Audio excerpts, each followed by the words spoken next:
So I've done a bunch of who's the best videos finding out which units are the strongest in Total War Warhammer. Well, now it's time to flip the idea on its head and find out who's the worst in the melee infantry category. So let's get on with it. The contestants will be Bretonnian Peasant Mob, Greenskins Gobbos, Ogre Nobos, Lizardmen Skinkies, Tomb Kings Skellies, Skaven Slaves, Vampire Ghost Zombie Pirate Deckhands Mob, and Michael Jackson's thriller video Zombies for the vampire counts. One thing to note is that all these units were chosen because they cost a whopping 300 or less. So they're all somewhat equally shit.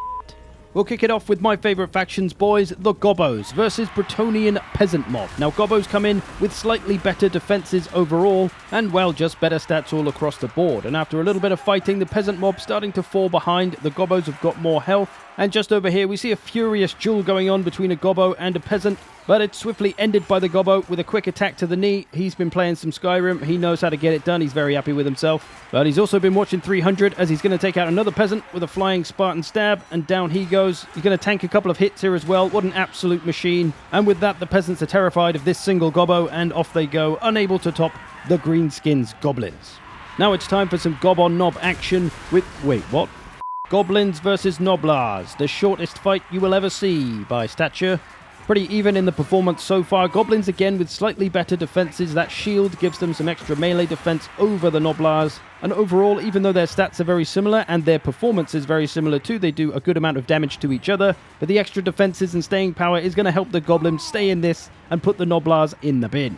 Overall, Goblins were able to top all the units cheaper than them, but what about something the same cost as them in Vampire Ghost Zombie Pirate Deckhands Mob? Can the Vampire Ghost Zombie Pirate Deckhands Mob put an end to the Goblin streak? They have a few pretty big advantages here. Number one, being undead, they won't rout and run away, so they will fight to the bitter end. That's a pretty big advantage. They also cause fear, so they're going to reduce the Goblin leadership by 8 at all times. And while the Vampire Ghost Zombie Pirate Deckhands Mob do have more weapon strength than the Gobbos have a fair amount more melee attack and melee defense, which will certainly help them in the long run. But we can see so far in this battle, it looks like the Goblins are starting to fall behind. And even though the health bars look kind of similar, the Vampire Ghost Zombie Pirate Deckhands Mob have way more health being zombies. But as the battle wears on, we can see the wavering starts to begin for the Vampire Coast. Can the Goblins' leadership hold on? Because we know the mob is going to fight until the bitter end, until every last one of them crumbles away. But the fights are all pretty damn close. Can the Gobbos be the best unit in this competition? Obviously not what we're looking for. Right, somebody's got to lose by being the best, so who's it going to be? Maybe it is, in fact, Vampire Ghost Zombie Pirate Deckhands Mob, who are the best. It's coming right down to the wire here. We've got one unit of Goblins that has routed, the others are wavering, but all the deckhands are crumbling. And crumble they do, as the Goblins are able to actually win this one, crumbling away 4 of the Vampire Ghost Zombie Pirate Deckhands Mob. So look at these Goblins, they're on a tear. Can they beat everybody? Well, there's a couple more tests to do. So bring out the Lizards. Let's try the Skinks versus the Gobbos and see if they can put a stop to the tear the Gobbos are on. Seems like a fairly even exchange on the charge, maybe slight advantage Skinks. And the stats and general makeup of the unit is very similar overall. Their stats are nearly identical. They both have shields. They're both incredibly short. What's going on here? It seems like there's some kind of frozen skink in the mix here. We'll have to consult with the referee. I'm not sure this is allowed. This decoy, the Skinks are using decoys, like a balloon decoy they've erected. Tricksy trap that the Goblins probably should have thought of. Fair play Skinks, thinking outside the box. I like it. This one stays incredibly close for the whole thing. Nobody really pulling ahead. It's pretty even right down to the wire. These two units have pretty much the same amount of health. These ones pretty close as well. Maybe slight advantage Skinks. So can the Skinks get it done and put the Gobbos in their place? Well, yes they can. The Skinks are able to outlast the Gobbos. It is very close, but the Lizard Boys get it done this day. They're also able to beat all of the cheaper units, but what about the other more expensive units? Let's try out the Tomb Kings Skeletons, who much like the Vampire Coast have the advantage of being undead, so they won't rout and run away. They also cause fear being undead as well, and being Tomb Kings, they have the Tomb Kings healing. Will that be enough to help them beat these better units? The Skinks do have better stats in most places, so they've got that combat stats advantage, but we'll see if they can outlast the Skelly Boys. The first lot of healing going off there for the Tomb Kings, the Realm of Souls Tier 1, that's definitely going to help them keep them in this fight, perhaps enough to outlast the enemy leadership, despite their inferior stats. As the battle rages on, it's pretty even in terms of health lost, at least until Realm of Souls Tier 2 pops off, and those Tomb Kings get a little more healing.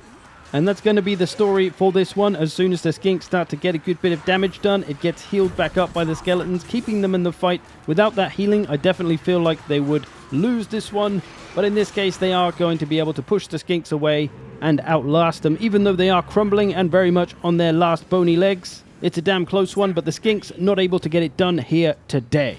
Which tells us that unfortunately for the Skinks, they are not the best unit in this competition because they lost to somebody, and not just them, they actually lost to the Vampire Ghost Zombie Pirate Deckhands mob as well, which is weird because the Goblins were able to beat them, so why couldn't the Skinks? Because the Skinks were able to beat the Goblins. It's a little bit weird, but that's how it goes.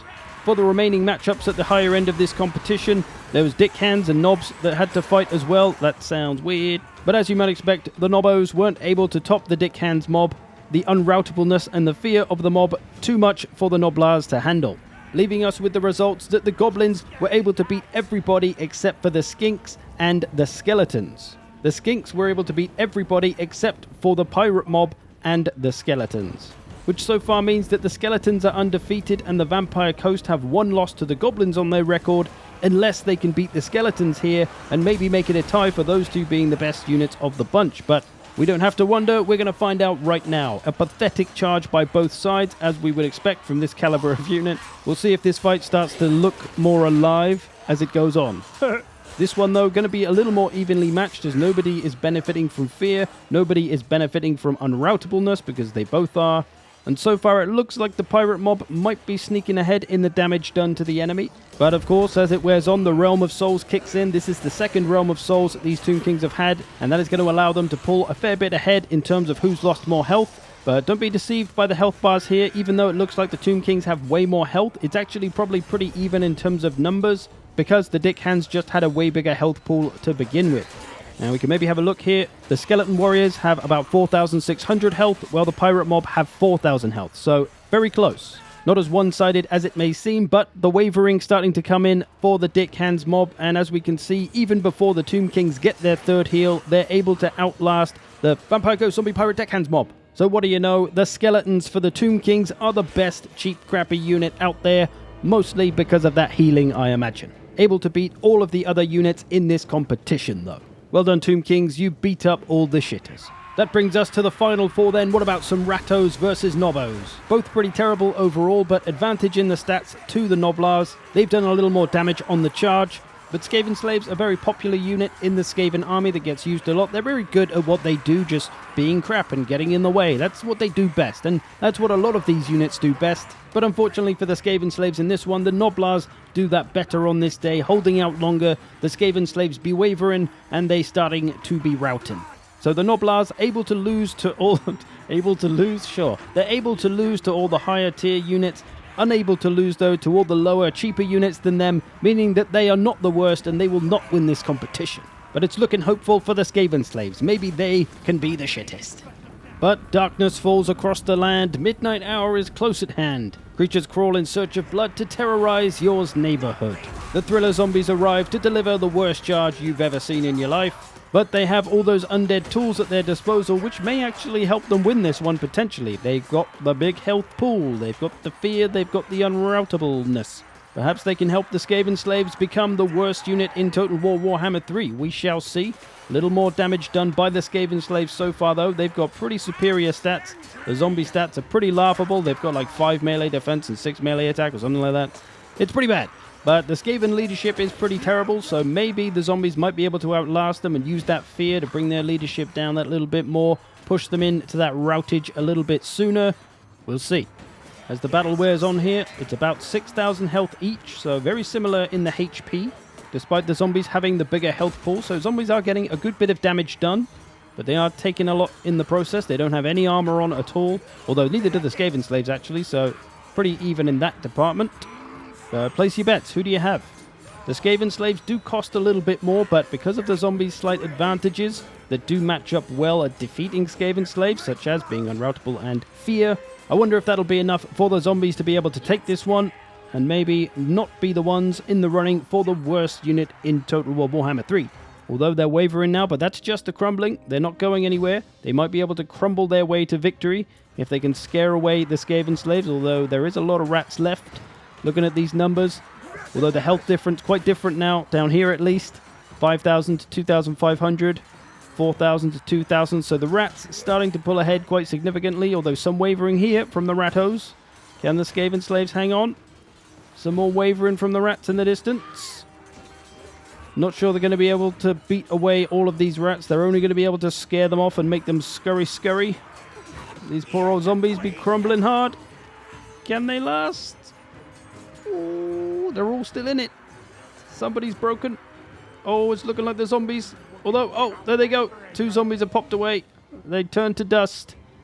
And the Skaven slaves looking like they may have done enough. There we go. That confirms it. Zombies down. Skaven slaves, not the worst unit in the game. They're able to beat at least the zombies. Which means that their final test is French. The Peasant Mob. Can the Skaven slaves outdo the Peasant Mob? A bit more damage-dealing power from the Peasant Mob than the zombies had, although obviously not unbreakable and causing fear, so this one could be pretty even. Looks like the damage is pretty even from the charge. Those shovels and pitchforks really doing the work for the peasants. Both equally bad in leadership and everything else. 2 of the worst units in the game by far, these 2. But which one is the worstest? Is there a unit that will lose to every other unit in this competition? We know it's not the Skaven slaves. They were able to beat the zombies at least. Can they beat the Peasant Mob here as well? They're bonking down rats like there's no tomorrow. They've been practicing on Vermintide, although apparently not enough, or maybe they played on the easiest difficulty because they are not actually very good at bonking rats and they are all a wavering. And would you believe it, their leadership has failed them. The Peasant Mob on track to be the most scheisse unit in Total War Warhammer 3. One hurdle remains. The zombies. Both of these units cost 100. They are the cheapest units in the competition, so it's only right that these are the worst 2 units. But which one is the true worst? Peasant Mob at least have decent enough stats to put a little bit of a charge on the enemy. Zombies have 5 melee attacks, 6 melee defense, as I said, 3 charge bonus. There's really nothing there, but as I've mentioned about 19 times, they are unroutable and do cause fear, and that could be pretty important in this battle against a unit that may easily rout from low leadership. So the zombies' only hope of winning here really is the war of attrition, trying to outlast the Peasant Mob. They're getting some damage on the Peasant Mob, but the Peasants doing way more damage to the zombies, although again, bigger health pool, remember. But what an absolutely abysmal fight all across the board here. Such poor technique from everyone involved, terrible delivery of blows, nobody using any kind of stance or military training, just absolutely poor performance. That's what I like to see from the worst units in the game. This fight, incredibly slow, incredibly boring to watch. I don't know why you're here. Let's see. Oh, we see some wavering from the peasants. Could this be the first sign, the first inkling, the first showing of the worst unit in Total War Warhammer 3? It's just 1 unit though. There's still time. Maybe they can start to crumble the zombies, these Peasant Mob. Maybe they can turn it around. They've still got a lot of health. Just depends if their leadership can hold up. It's a good job they all brought shovels anyway. They'll be able to bury their friends after this battle. They're hanging in there though.